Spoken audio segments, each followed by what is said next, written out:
Hey, this is Meridith Elliott Powell. You know what time it is. It is 8 a.m. Eastern Saturday morning, one of my favorite times of the week.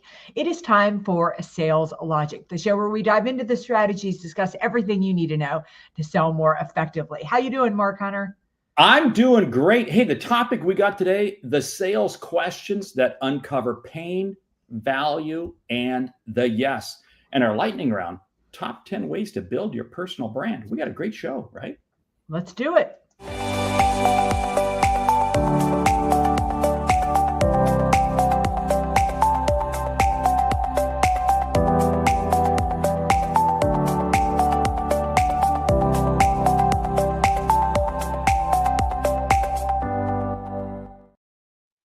All right, welcome back to Sales Logic. So, Mark, let's jump into this discussion this morning. We're talking about sales questions. And, I was thinking about this topic before we put it up here. Why is questioning so important in sales?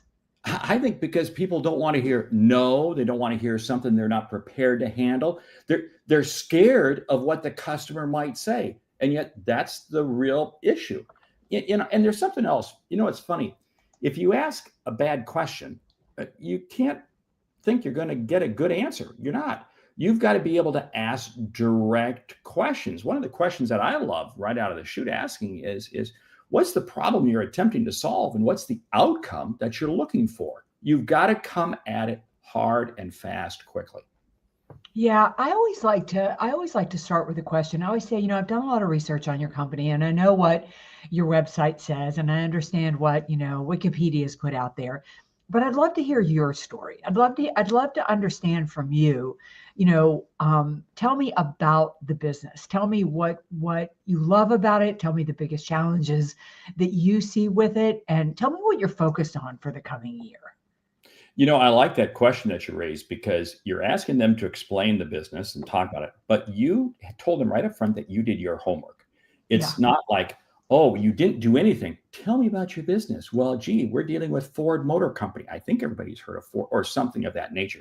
So that's good because it sets the table. That's the critical thing. The key thing in how, regardless, is you've got to get the customer to be talking. It's not walking in and doing a capabilities presentation. It's not getting on the phone or a Zoom call and doing a capabilities presentation. That doesn't work, period.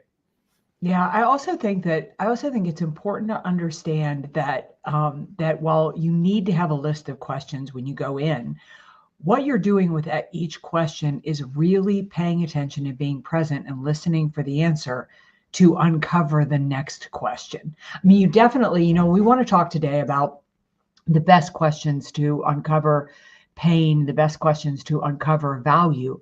But the truth is, you really need to be present for every answer the customer gives so you find the next question there. Years ago, I was listening to a master certified executive coach, and she was talking about the fact that when you coach people, if you just really listen to them, if you really are present in that moment, you will come up with incredible questions to ask and great ways to help them. That the value is being present, not trying to think of the next thing to say. Oh, I love that. You've got to view the sales call as if you're peeling an onion. And what you're doing is you're just peeling back layers. And that initial question that you ask, it is so true. The customer shares with you something, and they're going to say something that's then going to trigger your next question as a follow-up to what they just shared with you. And what I found is if you unpack what they're telling you, what they're sharing with you, it demonstrates to them that you're listening, you care, you really value their opinion. And two, it really allows you to begin to get deep. Because I always find that first answer they give you, that's superficial. That's just, yeah, that's like being on the car dealer lot. That first question you get asked is not a genuine answer you're giving them. You got to develop some trust and rapport and dig down deep. And when you get to that third, fourth layer, then you're beginning to get really good information. And that's what's going to help you uncover the real pain. How many times have you seen sales calls where the customer starts off with one pain, but then when you dig into it, you realize that no, their pain is much different. They just didn't want to share it with you initially. Yeah, and I think what you're saying is so important too, because what you're doing is by listening is how we establish trust. It's how we tell the customer that this relationship will always be more about them than it will be about us. And talk about a differentiator in the marketplace. The other is, Mark, I wonder so much if it isn't that they don't want to share the real problem. Sometimes I think they don't know what it is until we go deeper with them. Oh, They I think think that. that's so true Oh, because, there's so much information out on the internet, and people go out and grab, and they think they know what the answer is. But then you, the expert, come in, and then they begin to realize, wait a minute, that's not the issue at all. People, the old example is, well, I got this dash light that's coming on in my car. The dash light's not the problem. The problem is why the dash light's coming on, because something else is being triggered in the car. That you got to get back to the real symptom, but you can't get back to the symptom until the customer really has a level of trust and confidence with you that you could truly help them. yeah, and I mean, I think you have to be genuinely interested. More often than not, like I just had a client reach out to me and their problem is driving sales. But when we really got up under it, it's they're not really structured correctly. They don't have the capability to deliver on the current sales that they're selling. So the customer experience isn't where it needs to be. And that's struggling to drive referrals or more opportunities. So the surface problem was driving more sales, but we had to get down there to the root cause. And so I think one of the most important things with salespeople is to genuinely be interested and genuinely be curious and take this asking questions is you're not only trying to figure out what the problem is, the challenge is, you're trying to figure out what is the best way you can help the customer in the given moment. I like what you said there because, if you had just come with the answer, oh, it's a sales problem, you would have thrown out some quick sales ideas and here's what we Yeah. can do and yada, yada, yada. But no, it's really digging down deep and realizing that, yes, it's a sales problem, but it's a result of other issues going on. And that's so key. Hey, that brings us to the question of the week. It comes from Juan in Santa Fe. He says, I sell software for a small firm that focuses on manufacturing firms. And for the last few years, business has been great. Once the election happened, we're struggling because it seems like everyone has become price sensitive, very price sensitive. I've listened to your podcast and I know I need to sell value if I want to get price off the table. What are the best questions to help me to get that value uncovered? Love the question, fits well. And hey, I threw it into the brain. Here's some things that the Sales Logic brain, for those of you who are members of the Sales Logic Mastermind, you get access to it. Here's a couple of the answers to this one. What are the key operational issues you're facing in your manufacturing process? Or here's another one. What are the risks associated with your current processes and how do you handle quality control issues? It's amazing. There are so many questions that you can be asking if you have the confidence as a salesperson that you can help the customer. And this is where I think so many sales calls fall down. The salesperson's not confident. They're trying to go out and sell a product. No, got to sell value. Yeah, and I think, first of all, expect these things to happen in the sales cycle. One, I mean, the moment that the marketplace becomes uncertain, people they just automatically slow down. It's understandable because they don't know what's going to happen. I was listening to the news this morning and listening to what's going on with, tariffs, the fact that the interest rates didn't lower. It's just making people very unsettled. So expect that to slow down. The second is it is a myth that your customers are price sensitive. I say this all the time. I mean, people will stand there and tell you they won't, that they're price sensitive when they'll pay money for a pack of cigarettes or they'll buy a massive screen television or they'll pay $100 for a bottle of wine. People will pay for what they believe has value to them. And so what you have to do is use questioning to uncover, like, why would they buy from you if it isn't going to save them money or make them money or give them peace of mind? I mean, why would I part with the very few precious dollars I've got if it isn't going to make my life better? So you need to think in your mind, what is it that they want? Ask those questions to figure out what it is that they most need relieved that they would pay you for.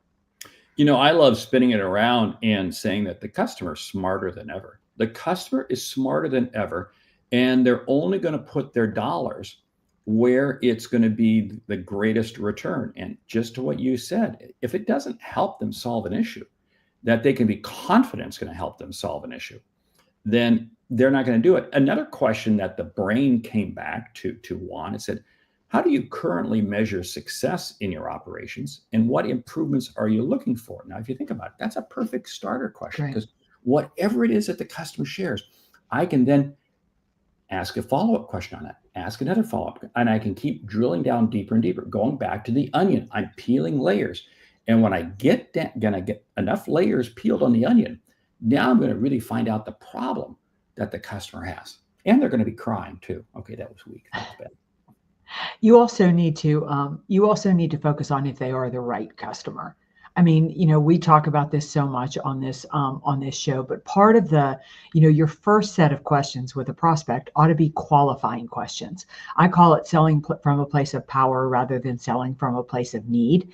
But as Mark Hunter likes to say, I won't get the Neiman Marcus thing right. Mark, you need to say it. You can't turn a Nordstrom customer into a Walmart shopper. Yeah, you can't. It just reminds me, when I was a kid, my mother would go to Bloomingdale's. I'm not even sure if Bloomingdale's is still around. And I'll never forget the day I went with her and bought white pillowcases. And I was probably 14 years old. And I thought, what are we doing in Bloomingdale's buying white pillowcases? I mean, we could get them at probably Sears that time for cheap. But my mother liked to be waited on. She liked to talk to somebody about what she was buying, and she liked to be waited on. And so in that first initial call, you're questioning to see if this is that person that will pay you for what you have to offer. I think one of the biggest mistakes I see salespeople make is they waste time trying to sell something to somebody who has no intention of buying it. I love that, because what they're doing is they're responding to somebody who's just willing to talk to them. They're responding to somebody that's willing to give them a meeting or whatever it is. Just because they're willing to do that does not make them a qualified customer. Salespeople have to remember that the most valuable asset they have is their time. And this is where more time gets wasted, because they race through the qualifying stage, the discovery phase, to try to get to the close. And then they wonder why the close doesn't close. Well, because you got the wrong customer to begin with. This is why you can't steer away from asking tough questions early on, because why I look at it this way: if I'm taking the time to talk with you and you're talking with me, I want to find out quickly if you're a good match. And if you're not a good match, then let's get out. Let's go someplace else. You go someplace else, I'll go someplace else. But let's not keep this dance going just for the sake of keeping this dance going. Yeah, such a great comment here. You're dealing with smart customers equipped with advanced tools like AI. Absolutely. They've educated themselves before they're ever having, this conversation. So you have to ask really, really smart questions. One question I really like to ask people as we get into the flow. So my first call is a qualifying call. I'm trying to figure out, is this worth my time and their time to keep going? And how do I do that? I know my ideal customer profile. I know my ICP, and I have designed questions to uncover whether somebody is my ICP. Like, I'm not interested in working with a company where the CEO isn't actively engaged and involved, where I won't have FaceTime with them. I'm not interested in working with a team that isn't already successful. I want a successful team looking to go to the next level. So my point is, I'm qualifying in that first call. But once we get past that and I decide this is worth my time and it's worth their time, one of my favorite questions is, I want to know what other solutions you've used to try to solve this problem.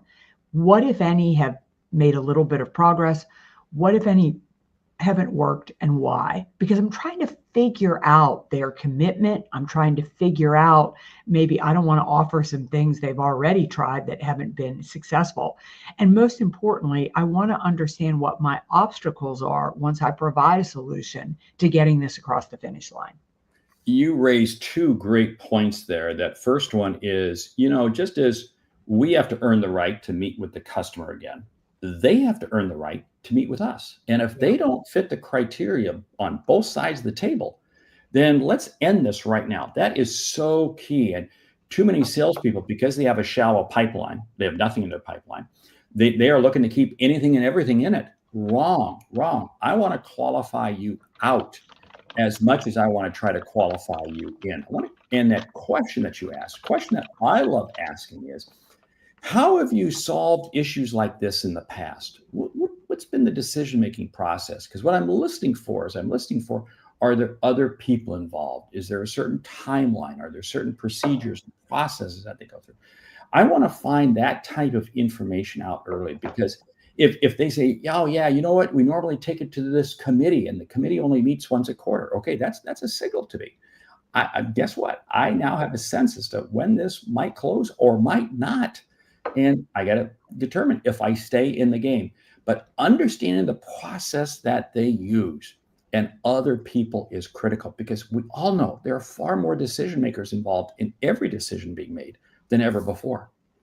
Yeah, I would agree. The other is, it's important to understand, I call it urgent need. What is most important?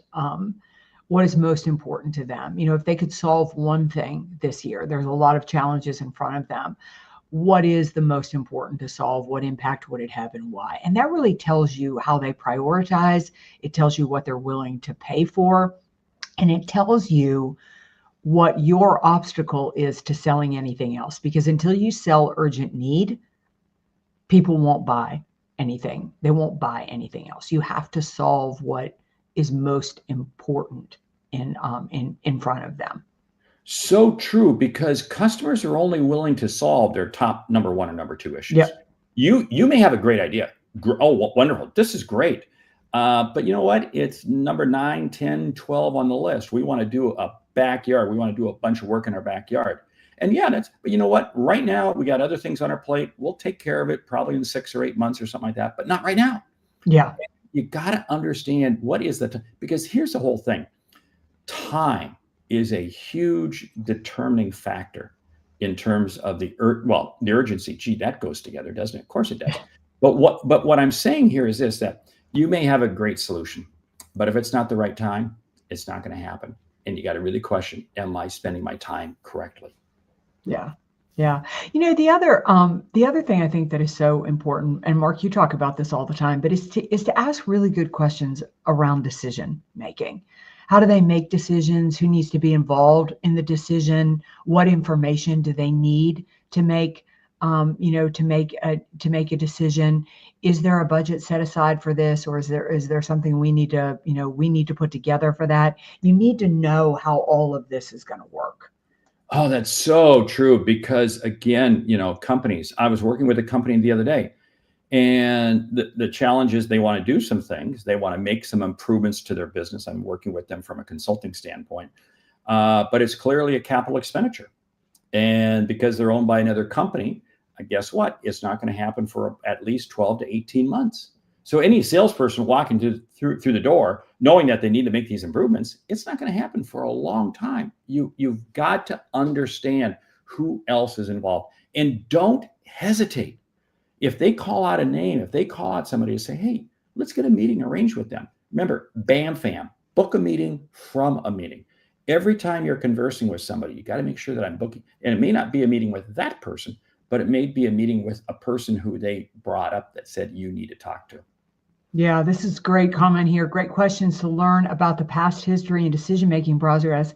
This helps understand the dynamics inside the organization as well. Understanding the dynamics inside the organization is incredibly important. You need to understand, first of all, if you're talking to the decision maker, if you're not, what level of influence they have, who else has influence? Who else thinks this is an important and urgent need? So getting that information across is really important. Mark, I want to make the comment, the fact that you need to go into a sales call armed with a great set of questions, but you haven't determined which questions you're going to ask or the order you're going to ask them, because you have to be incredibly present. I was doing a podcast interview the other day, and the interviewer was asking me a question, and then I would answer it. And then they would ask me another question that wasn't related to the answer that I gave at all. And so it was not a conversation. I didn't feel listened to, and I didn't feel heard. And quite frankly, I didn't think it was a very good interview, because it was so rehearsed that there wasn't any engagement in it. Oh, so customers want a conversation. And this, goes back to this whole thing. I wish salespeople would spend as much time developing the questions they want to ask as the presentation they want to deliver. Now, going back to your comment, the questions aren't just read one. But generally what I found is if I will go into a call with 5 or 6 questions, I may only ask 1 or 2 of them. Because they've shared with me other information. And then guess what? We start going down a trail, and the customer is with me, because they're engaged in the conversation. That is so critical, so key. This is almost like letting the customer lead. Wow, that's scary. But to some degree, you need to, because they're the ones who have got the information that you're trying to uncover. Yeah. Oh, we are burning time. Mark, what's up on the book this week? The book, a book, you got to put it on your list to read every year. Neil Rackham, Spin Selling. You got to really say Neil Rackham started this whole process, the modern day selling, 60 years of it, but Spin Selling, absolutely a great book. I love it. I've read it probably half a dozen times, and I'll probably read it another half a dozen times. Yeah, me too. It's funny. I was sitting in this conference we were at this past week, and I heard Spin Selling come up twice. That's when you know you're onto the right book. If you have not read the book, you need to. If you haven't read it in a while, it's truly time to revisit it.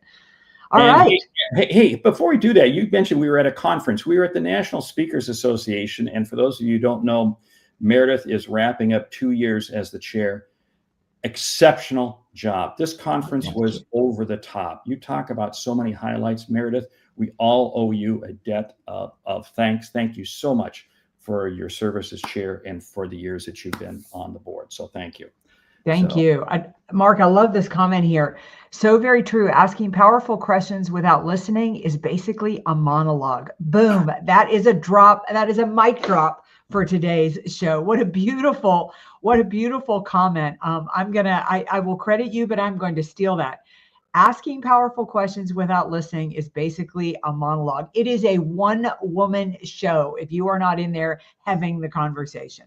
Can I say one-man show? Okay. Yeah, absolutely. Hey, lightning round. Top 10 ways to build your personal brand. Go. Number 1, define your personal brand. You better decide what it is you want to be known for, and what it is that you want people to say about you. And building on that, that's understanding your values, understanding what is it that you really want to be known for. Yeah, and once you define your brand, you need to write you need to write on topics that support that brand, shoot videos that support that brand. You need to really start to do more focused on that brand. And you've got to live that brand, not just a day or two a week, but you've got to live it 24/7.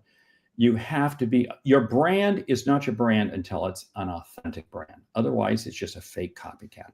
Yeah, you need to own your social media lane, whatever that is. There's 1 or 2 platforms that you decide you want to be known on, but you need to do a lot. You need to write on it. You need to post testimonials. You need to share video on it, but you need to be dominant, and you need to engage in that brand with people who respond and say something to you, make comments. You need to engage back and forth on that.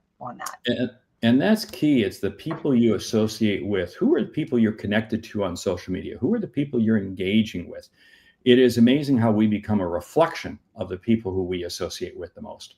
Yeah, I think, kind of keeping on that, you need to really add networking and relationship building to your brand strategy, and think about when you go to a conference or you go to an event, how are you lifting or elevating or showing that you are that brand? For example, if you want to be somebody who is a thought leader, you want to be somebody who is an expert, you want to be somebody who is thought of as kind and engaging, are you upholding and showing those things every time you walk into every time you walk into an event?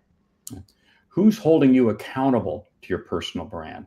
If your personal brand is your private brand and nobody knows it, no, you need somebody to hold you accountable, to steer you back on the path if you wander off.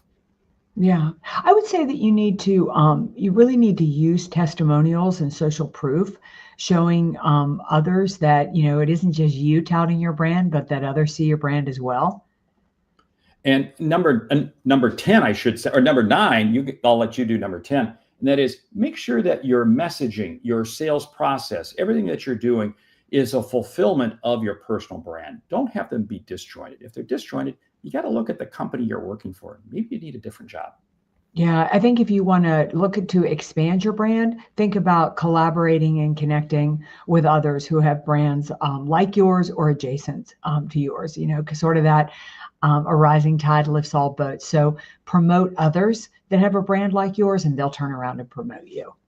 I'll add one more: never stop learning, because again, you always got to be putting more into who you are to grow as a person, so you can influence, impact others. Hey, with that, we want to say thank you for listening to Sales Logic this week. If you like what you hear, subscribe, rate, and review the show on your favorite podcast app. Something we've said has earned you a single dollar. Consider telling a friend about our show, because it's how we grow when we help you grow. I'm Mark Hunter. And I'm Meridith Elliott Powell. Remember, when you sell with confidence and integrity, all of this uncertainty suddenly becomes your competitive advantage. And the sale becomes logical. All right. We'll see you right back here next week, 8 a.m. Eastern, for another episode of Sales Logic. Remember, if you've got a question, we'd love to feature you here. Go to saleslogicpodcast.com. Send us your question. Also, think about joining the Sales Logic Mastermind. We'll see you right back here next week, 8 a.m. Eastern.